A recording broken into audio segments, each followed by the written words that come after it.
Hello, my name is Lady Dulcia Wylde from the Society of Creative Anachronism. The Society of Creative Anachronism studies Europe, or people who have made contact with Europe, from prehistory to 1600, or the death of Queen Elizabeth, which is 1603.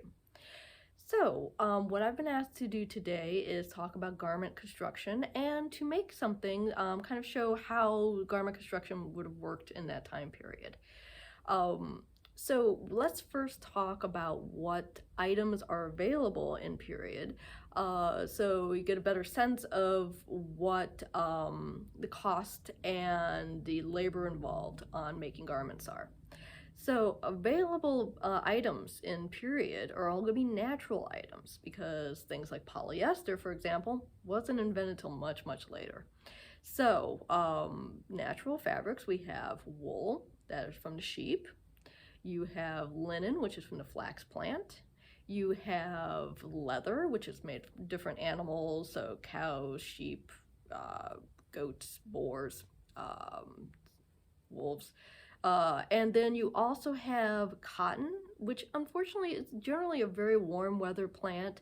I've actually tried growing it here in Northeast Ohio and it just did not go well. It needs much longer period for a growing period, and it just needs a lot warmer weather. So generally you'll see cotton in Egypt and in the Mediterranean. So cotton isn't really available in large amounts until much later in period. And the last item is silk. Now, most people consider silk a very Asian, and they're right. It's mostly a lot of the Asian. A lot of silk production is mostly made in Asia, but there was some European silk production, but very low yield. So you don't see a lot of silk until much later in period. However, there was a find in Jorvik, or York, England, and Jorvik was the name of the Viking town that was there.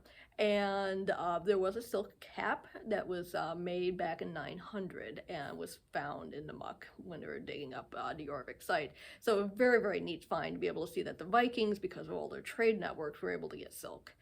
So you have your raw material of wool, or mostly you're going to see wool and linen. That's pretty much the two main materials.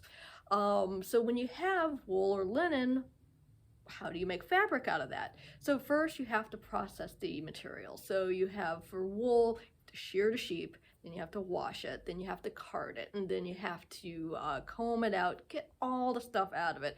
Then you have to wash it again, dye it, and now you can start spinning it out to get thread, and then from the thread you put that on a loom, and then you have to make the fabric from the loom. It's a very intense process. It is not cheap or easy to make fabric in period. That is a lot of modern people, they don't understand that, because right now you can go to the store, you can pick up some jeans, you can pick up a t-shirt, doesn't matter, it's very cheap. In period, people pretty much, they passed down clothes because clothes were just so expensive, so labor intensive. You'll see in pictures of girls dancing, and they'll have like different color bands down the dress. That's because they either grew out of some woman's dress or they had to replace the bottom. They just didn't throw the clothes out. So we don't actually have a lot of extant clothing left over necessarily, especially from lower tier people, serfs or peasants or anything like that, because everything was just worn so much until it was completely worn out. So clothing is very expensive, very labor intensive. The other problem is that sewing machines weren't invented until about 1700s, weren't wild use until 1800s, so everything's done by hand. So it's very labor intensive. You have to have multiple people in the process working on it. So it's very dependent upon what's available in your area and what people are available to actually make all the garments. So today what I'm going to do is I'm going to make a hat. It's called the Bicock hat, or the Robin Hood hat. So the cloth cut out of that looks like this. Doesn't look like very much right now. So what I'm going to be doing is sewing this red fabric together by hand using a running stitch, and then I've already completed the lining part, and that's been done with the sewing machine. I'll sew those together and then I'll flip it up, and then you can see how a hat looks after it's been constructed mostly by hand. So this is called a running stitch. It just goes up and down. What I'm going to be doing is a double running stitch, where I'm going to come back back over and then fill in the spaces in between. Now, as you can see, I've done the first row. I have not gone back over, which is called this is just a single running stitch, but I will be doing a double running stitch. But as you can see, even just doing that, this is actually a pretty solid seam. But I will definitely do the double running stitch just to give myself a little bit of leeway on that, and just make sure that this is as secure as possible. So now we are finally done with sewing all the way around the edge in a double running stitch. So now if you take a look at that seam, nice complete seam, nice and secure. Won't be coming apart anytime soon. There we go. I'll be running that open. There we go. Now I'm sure some of you are asking, they're like, that really does not look like the Robin Hood hat. However, if you do like this, flip it up, voila. There we go. That looks a lot more like the Robin Hood hat that you're used to seeing. Now, in period, now this item was worn between the 13th century to the 15th century.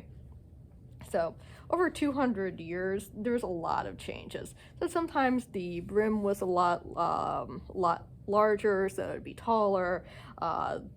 The brim part would be taller as well, or smaller. It really depends on the region. It's just a very easy and fast hat to make. Apparently it was worn by both women and men.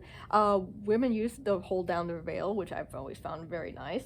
And but men could wear it. It was just a very, very easy hat to throw together. Now, there's some argument about whether this would have been sewn in two pieces or whether it would have been felted and then brought up with the brim brought up, but it can go either way.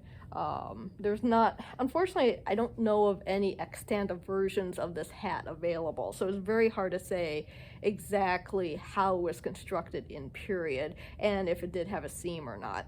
All we have to go on mostly are pictures, and sometimes there's a lot of artistic license used in pictures, so you always have to be careful of that because that's considered a tertiary source at that point. So now what I'm going to do is I'm going to insert the lining and then pin it together, and then sew the lining to the outer fabric, and then finish up this hat. Then from there you can decorate the hat with feathers, a little jewelry, embroidery. There's so much you can do with this hat that really make it your own and really play with design and everything.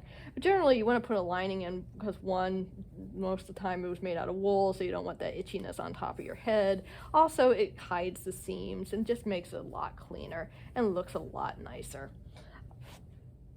And here we go. The lining is now pinned to the inside of the hat, and that way the seams are both encapsulated so you don't see the messy outside seams at all. And what I'm going to do is I'm going to be sewing along the edge with what's called a whip stitch or a ladder stitch, and then that'll close up the hat, and then flip it up, and there you go. You can have a hat to wear. So we were talking earlier about expenses and how expensive some items were. So one of the big things you're seeing here are pins and a needle. The needle and pins, very, very expensive in period, depending again on what local resources you have. You better have a blacksmith who can do very, very small items very well. We're not too sure exactly when the needle is really invented. You don't see a lot of sewn materials that are that are sewn together. So for example, in Roman period or Greek period, most of what you're seeing is that something has been woven on a very large loom and then pinned. You're seeing a little bit more construction a little bit later towards the end of the Eastern Roman period, Western Roman period, but really you're not seeing a lot of like real fitted materials until you start seeing the Viking and Viking burials, where women are buried with their pins and needles to show status that they were able to have these items and be known as a type of seamstress. And here we go, completely finished. I've hand sewn the edges and the inside, so now there's a very nice lining. A note on the lining. Now this is just fabric I had laying around that I had painted earlier last year. Not necessarily something that would have been used in period, just something I had laying around that I thought was pretty. You can pretty much do whatever you like with that. So all you have to do is flip up the brim, and now we have a bicock hat, or the Robin Hood hat. Sometimes I like to fuss with it a little bit, maybe sew the point down a little bit more, sew the back so it doesn't move around. Completely up to you and how you want to play with this hat. Now, one thing I was a little remiss on was that I did not explain what I'm currently wearing. So the outfit I'm currently wearing is from the 14th century France, and this is called a fillet. It's a great way of keeping a veil on your head. It's also called the pie crust hat because you can see these little frillies up on top. These were various sizes, different type of decorations. You'll also see them with a pleating, just various versions of it throughout Europe, throughout the 14th to 15th centuries. So let's try the bicock hat on. This is also something I would wear in this time period. So again, it's a great way of keeping your veil on your head. Most of the time when they wore veils, they would wear a headband on the inside, and then you would pin your veil to that. I don't always do that, so it's nice to have a hat to be able to wear.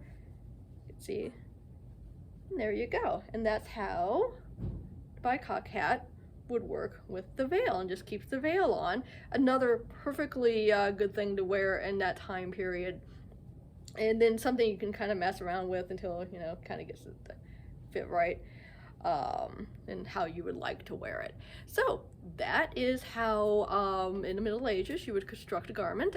It's all by hand, and also depending on what fabrics and materials are available. Thank you.